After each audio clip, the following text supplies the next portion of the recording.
జనగాం జిల్లా పాలకుర్తి మండల కేంద్రంలోని రైతు వేదిక యందు తహసీల్దార్ నాగేశ్వరచారి ఆదేశాల మేరకు ఆర్ఐ రాకేష్ ఆధ్వర్యంలో భూభారతి సదస్సు నిర్వహించారు.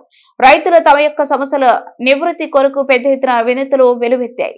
సంబంధిత అధికారులు ఆయా దరఖాస్తులను తీసుకుని రసీదు రైతులకు అందించారు. ఈ సందర్భంగా ఆర్ఐ రాకేష్ మాట్లాడుతూ భూమికి సంబంధించిన సమస్యల పరిష్కారం కొరకు రాష్ట్ర ప్రభుత్వం భూభారతి చట్టం రూపకల్పన చేసిందని, రైతు తనకున్న భూమిని ఎలాంటి ఇబ్బందులు లేకుండా ధైర్యంగా ఉండేలా ఈ భూభారతి ఉపయోగపడుతుందని అన్నారు.